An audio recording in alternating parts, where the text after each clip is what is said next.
안녕하세요. 인간관계 갈등 사례 및 해결 방안에 대해 발표할 도선우, 이호람, 전예은, 진신영, 하석현, 현지수입니다. 발표 순서로 도선우 학생이 역할 이론을, 하석현 학생이 빠른 판단을, 진신영 학생이 사회교환 이론을, 현지수 학생이 성격장애 이론을, 전예은 학생이 소통 이론을, 이호람 학생이 교류 분석 이론을 발표하겠습니다.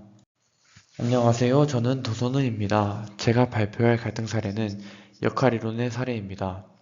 역할 이론은 사회적 역할을 기대에 맞추어 잘 수행할 때 이상적 인간관계가 가능합니다. 역할 이론은 역할에 대한 기대 수준과 역할 기대가 서로 상충할 때 갈등이 생기게 되는 것을 말합니다.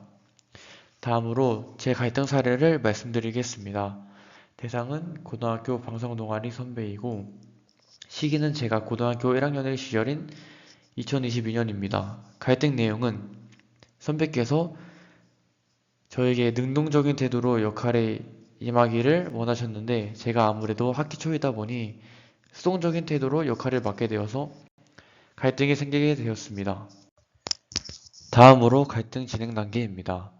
갈등의 시작 단계에서는 상대방이 제가 방송 동아리 부장으로서 능동적으로 역할을 맡아주길 바랬지만 수동적인 태도로 역할을 맡아 기대치에 미치지 못하게 되었고 갈등이 발생하게 되었습니다. 갈등의 악화 단계에서는 갈등이 생겼음에도 불구하고 제가 계속 수동적인 태도로 역할에 임하게 되어서 갈등이 악화가 되었습니다. 다음으로는 갈등의 해소 단계입니다. 갈등의 악화에서 확대가 되지 않고 제가 맡은 역할을 책임을 다해 수행하면서 능동적이고 협조적인 태도로 변하면서 갈등이 해소되게 되었습니다. 미흡했던 점과 해결 방안에 대해 말씀드리겠습니다. 먼저 미흡했던 점은 수동적인 태도로 역할을 맡은 것과 경고를 받은 후에도 수동적인 태도를 유지하게 된 것, 맡은 역할에 대한 기대치를 충족시키지 못한 것입니다. 해결 방안으로는 갈등 상황을 수용함으로써 능동적인 태도로 임하려고 노력하고 책임감을 강조하는 것입니다. 이론 및 갈등 사례, 빠른 판단 단계, 상대방을 자신의 경험이나 상식에 근거하여 빠르게 평가하는 단계입니다. 부분적인 정보로 빠르게 판단하여 왜곡될 가능성이 큽니다. 나의 갈등 사례, 대상, 처음 본 친구, 시기, 약 한 달 전, 갈등 내용, 처음 대면했을 때 그 친구의 겉모습만 보고 친해지기 어려워했다. 갈등 상황, 낯가림이 있어서 섣부른 판단을 하였다. 미흡했던 점 및 해결 방안. 미흡했던 점, 겉모습만으로 그 친구의 내면을 충분히 파악하지 못한 채 나의 생각만으로 빠르게 판단하여 더 대화를 못 나누어 봤던 것이 아쉬웠습니다. 해결 방안 1번 용기 내어 대화하기, 2번 선입견 점검하기, 3번 정보 수집 질문하기. 안녕하세요. 저는 25학번 B반 진신영이라고 합니다. 제가 발표할 다음으로 갈등 진행 단계입니다. 처음으로 갈등의 시작입니다. 미흡했던 점 및 해결 방안입니다. 안녕하세요. 성격장애 이론 발표를 맡은 2호학번 현지수입니다. 성격장애 이론 중에서 의존성 성격장애는 C군에 속하는 이론으로 불안하고 두려움이 많이 보입니다. 이러한 성격장애를 갖는 경우 다음과 같은 특징이 나타날 수 있습니다. 첫 번째, 다른 사람의 조언 없이 스스로 무언가를 결정하지 못합니다. 두 번째, 타인의 지지나 승인을 잃을까봐 자신의 의견을 표현하기를 무서워하고 타인의 반대를 두려워합니다. 세 번째, 동기나 능력이 부족하기보다는 자신감이 부족해 어떤 일을 하기 시작하기 어렵습니다. 네 번째, 혼자 있으면 불안하고 무기력합니다. 다음은 갈등 내용입니다. 고등학교 때 친했던 친구가 개인 발표 과제를 하면서 주제와 내용에 대해 혼자 결정해야 하는 부분을 끊임없이 저에게 물어보고 본인이 알아서 해야 하는 일을 저에게 미루었습니다. 또 어떤 날은 혼자 밥을 먹지 못해서 이미 밥을 먹은 저에게 와서 옆자리에서 밥 먹는 것을 지켜봐 달라고 했습니다. 이로 인해 부담을 느낀 저는 친구에게 힘들다고 하였으나 친구는 스스로 의존적인 성격을 인정하지 않고 개선하지 않아 결국에는 이 친구와 멀어지게 되었습니다. 이 상황에서 제가 대처가 미흡했던 점은 초기에 친구의 부탁을 흔쾌히 너무 많이 들어주었고 친구의 행동에 감정적으로 대응하고 회피하기만 급급했습니다. 또 친구의 의존적인 성격을 이해하려 하지 않았고 결국에는 부담을 느껴 학교나 선생님에게 도움을 요청할 생각을 못했습니다. 따라서 향후에 이와 같은 일이 발생한다면 상대의 불안과 두려움을 이해하려 노력하고 바로 도움을 주기보다 상대의 생각이 어떤지 물어보고 스스로 할 수 있도록 유도할 것입니다. 또 그 스스로 한 결정에 대해 어느 누구도 비난하지 않는다는 것을 각인시켜도록 노력할 것입니다. 안녕하세요. 소통이론 갈등 사례 발표를 맡은 전예은입니다.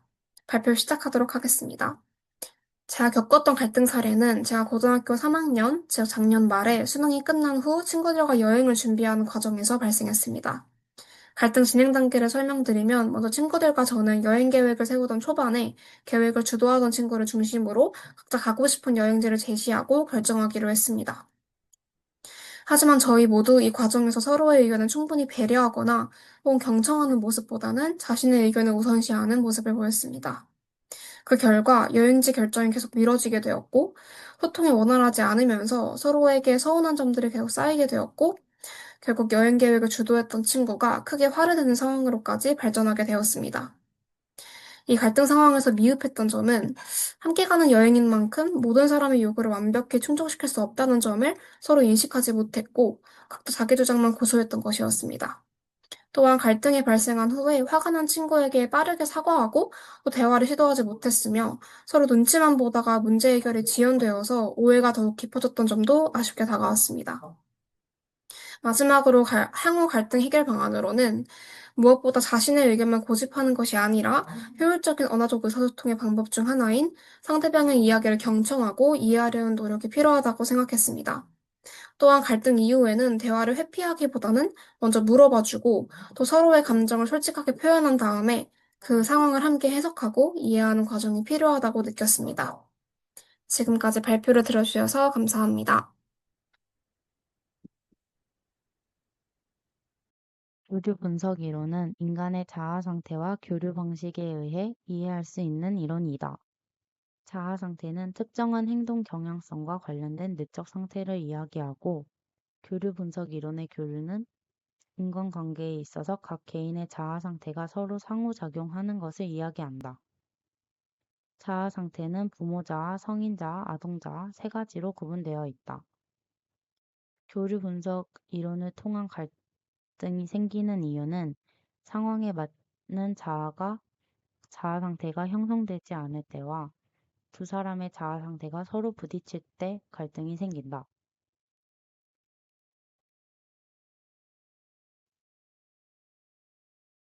저의 갈등 사례를 이야기해보자면 저는 고등학교 2학년 때 학생의 친구들과 회의 도중에 서로 자아 상태가 맞지 않아 갈등이 생긴 적이 있습니다.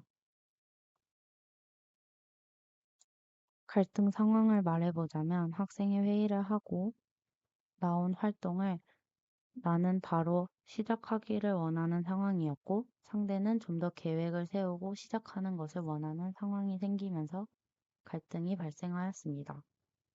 이때 나는 엄격하고 권위적이고 즉시 행동을 추구하는 부모 자아가 형성이 되고 상대는 계획적이고 합리적 결정을 하는 성인 자아가 나타났습니다. 갈등 진행 단계 4단계 중 갈등의 시작은 회의가 끝나고 마지막으로 활동을 언제 시작할 건지 이야기를 하다가 상대와의 의견 마찰이 생기면서 시작되었습니다. 갈등의 악화는 서로 의견을 맞추려 하였지만 서로에게 양보를 하지 않아 갈등이 악화되었고 갈등의 확대는 나와 상대 둘이서 시작한 갈등이 팀원들에게도 영향을 끼쳐 갈등이 심화되었습니다.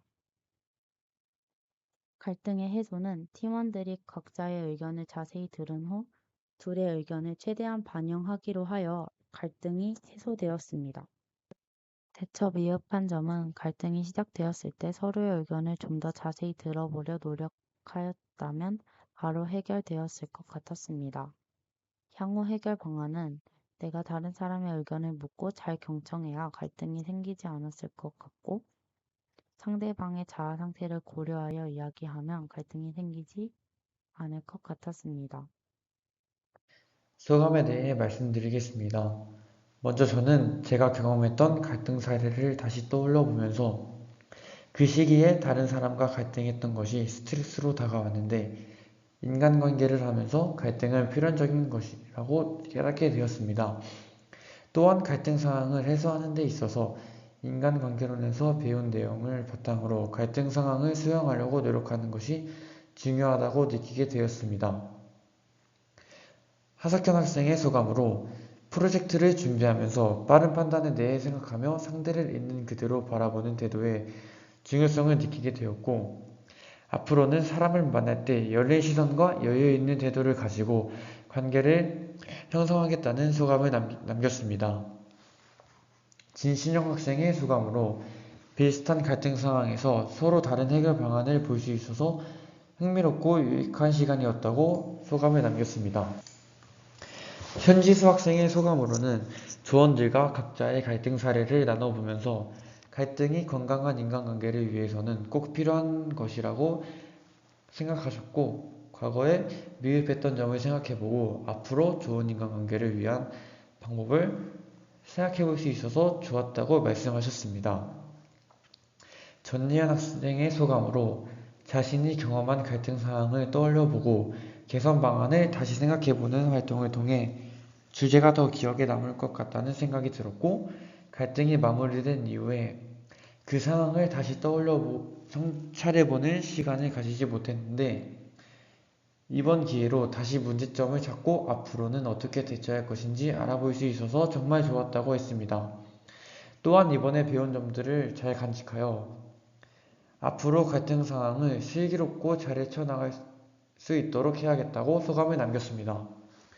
이어람 학생의 소감으로는 갈등 이론들에 대해 다시 한번 배우는 계기가 되어 좋았다고 소감을 남겼습니다.